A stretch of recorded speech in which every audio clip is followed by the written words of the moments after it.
Hello, welcome to the Spotlight Show. I'm your host. My name is Jabez Napoleon Ogbale, and thank you for joining me today on this wonderful evening.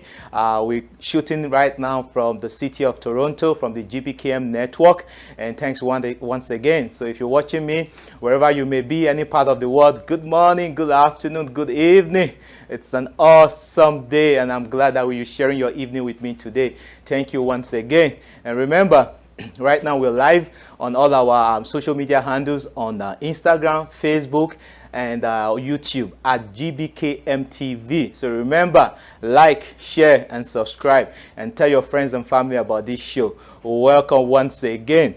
And of course, this show is made possible by viewers like you and all our supporters out there. And special thanks once again to our partners and our sponsors and supporters, the African Young Entrepreneurs. I always give them kudos for the wonderful work they are doing across Africa, the Caribbean and North America and Europe.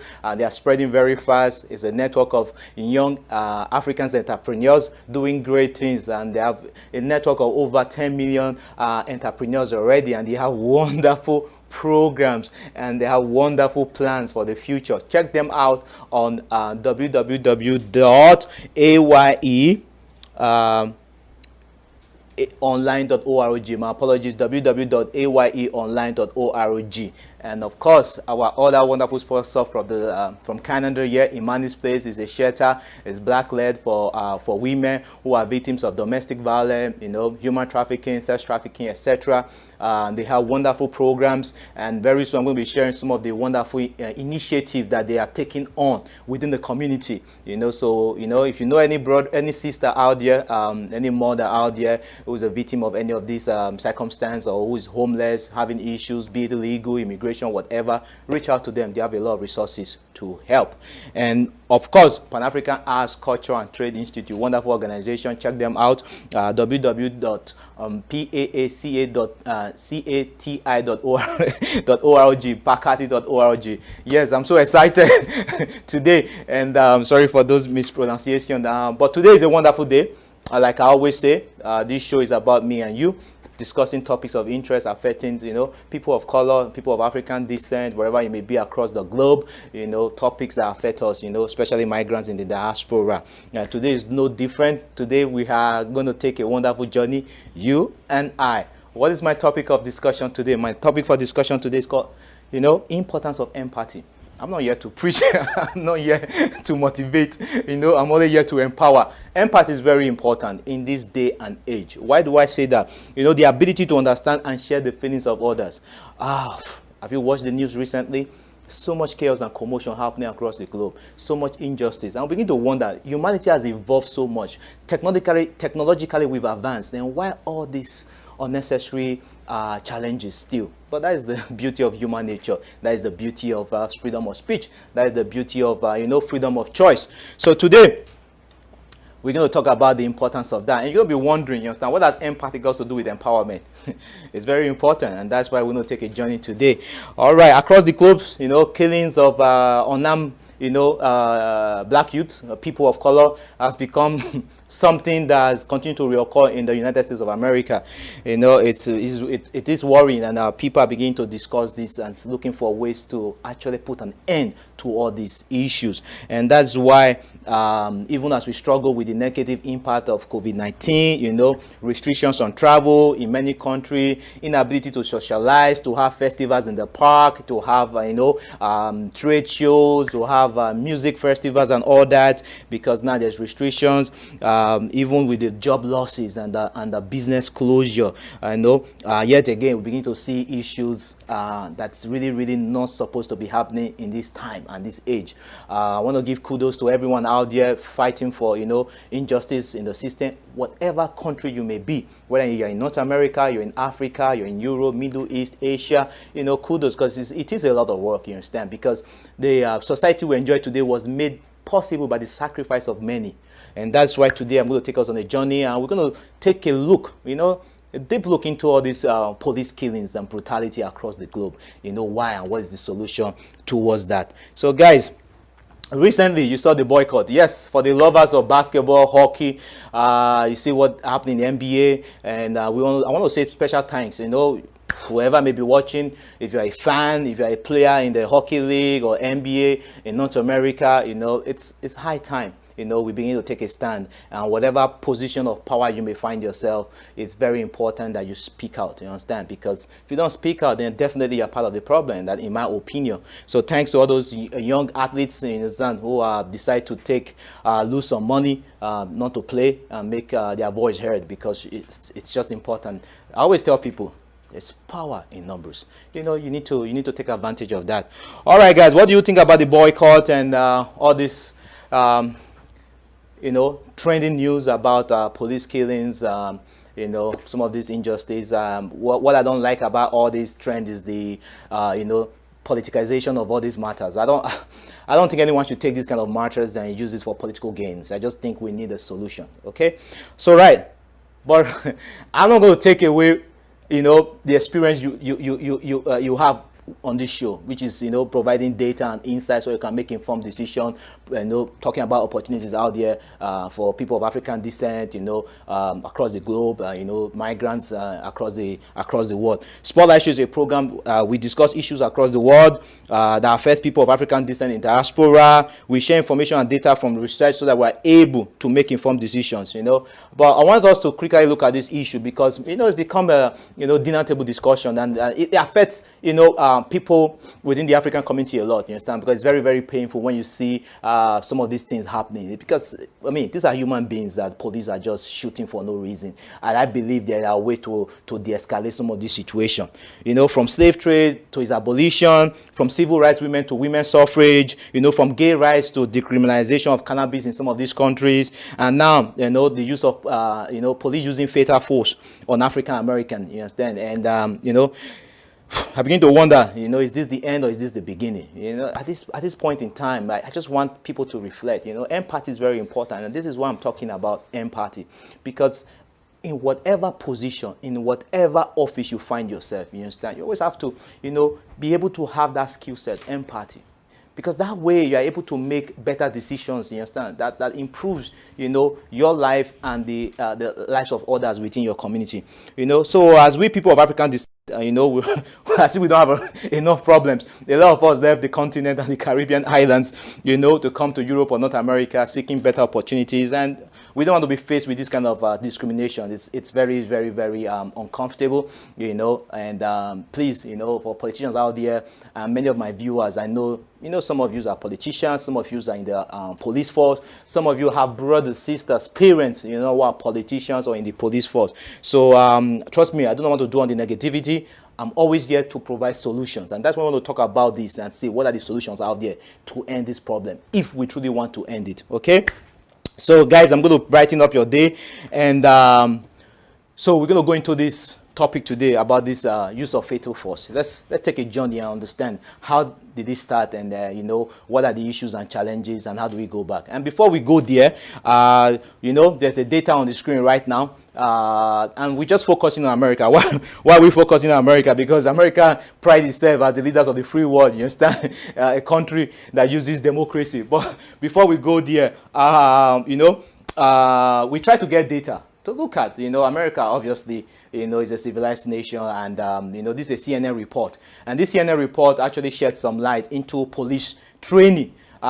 Different cities on the screen right now, you see in North Carolina, police officers are mandated to have 620 hours of training.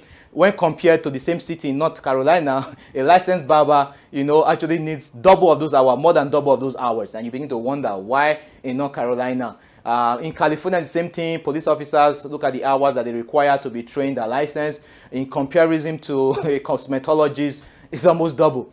The same thing in Michigan. When compare the training hours for a police officer with an electrician, the difference is huge. And Florida, Massachusetts, and Louisiana. And I begin to wonder, okay, you know, policing is not easy, and it's not for everyone. I love to be a police. Growing up, I always played police, and again, we call police and thief for some of us that grew up in Africa, you know. But police is not for everyone, and people need to understand that when you are put in that position, yes, you are scared. Yes, you have anxieties. There's adrenaline popping, but so is that of a soldier. There's no difference. You understand? But policing is a community service. You understand? You build a relationship within that community that you serve because you took an oath to serve and protect. So I'm beginning to wonder: are all this killing due to lack of training, as shown in this CNN report? I personally don't think so, because there are deeper issues, within the community and the police force that result in the use of fatal force. Guys, I did some further research and I found this. They say when the police, I'm going to read this. When the police believe a suspect could harm or kill them, the suspect, they are usually trained to fire as many gunshots as it takes to bring down that suspect. Officers use deadly force on a suspect they perceive to be an imminent threat of death or bodily harm to the officers or others. In training, police are told to use force until that person no longer presents a threat. I was a bit surprised when I read this. It's actually law. If police suspect that their life is in danger, they have the right to empty their bullet on that particular threat. It's amazing. But further, legally, the number of shots officers fire often does not matter. Wow. Once they believe you are a threat, the number of shots that they discharge doesn't matter. That's under the Fourth Amendment. Now I'm talking about America. Under the Fourth Amendment, officers must have had a reason to believe the suspect they fired on was a threat or could kill them or cause great bodily harm. The court determines whether the officer was reasonable in making that assessment, not whether the number of shots fired was reasonable. Wow. Wow. Guys, we need to educate ourselves, honestly speaking. Some of these laws are really, really, really not in the best interest of mankind. Further, in America and in most parts of the world, officers are trained in use of force than almost any other skill. Wow. Use of force is one of the most important skills that they learn than any other skill. Okay? They often don't receive as much training in physical apprehension or empty hand techniques that could prevent the loss of lives. Wow, police are actually trained to take lives as opposed to the opposite. So guys, we need to begin to learn this, and for everyone working out there, including the BLM group, Black Lives Matter group, we need to not only, go out there demonstrating and and people taking advantage, because people want to do peaceful demonstration. Even in America, the facts are there that a lot of the time that there's demonstration, those that come in to cause chaos and looting and rioting and burning are not really part of the group. These are just anarchists, you understand, taking advantage of a very good intention to create chaos. And a lot of politicians knows that some of these groups are not even in support of this. People hijack their campaign to do this violence. So guys, I really need, if you're listening right now, wherever it may be, you have friends in all this group, we need to begin to allocate funds, you understand, to educate our people of color in general, about these laws. That look, police are trained to use force. Okay? So when you have an interaction with cop, until the law is changed, when you have an interaction with a police officer, you need to remain calm. You understand? Don't provoke them. Because when it goes to court, the judge is not, like the law said, the judge is not looking at how many bullets were discharged. You understand? They are looking at the cop have reasonable evidence or proof that their life was at risk. And that's all that matters, guys. And it's wow, it's amazing. So let's begin to educate ourselves. Let's tell our brothers and sisters that, look, yes, growing up, they say police is your friend. Police are still your friend, you understand? In every organization, there's good, the bad, and the ugly. And let's not take that, 1% or, whatever number of percentage of those few bad ones, you understand, to categorize the entire police force, whether in America, in Europe, in Africa, Middle East, or any part of the world. So guys, you see that this is real. So let's take a look further and be able to understand, how these laws affect us. Because, like I said, I'm not a fan of, taking this matter into using it as a political weapon against any opponent, like what's happening in America right now. We need to take issues. You understand? Some of these individuals are already in, some of these people are senators, they're in Congress, you understand, they're chiefs of police, mayors and governors. Guys, you can do something. Okay, so I'm going to take you on a quick journey, and I want to show you some of these, issues, you understand? And before we go further, as you can see on my screen, we're not going to zoom in there right now. This is something from an organization. I'm going to take you on a journey there. In the United States, for example, federal governments try to track the number of people killed in interaction with the U.S. police, and in doing so, there's been a law that was passed not too long ago, Death in Custody Reporting Act, that was passed in the United States, which means anytime there's a death in police custody, they need to be able to record that and have that data. Well, some of these were not funded, and some of these laws have not been effective. I actually found out that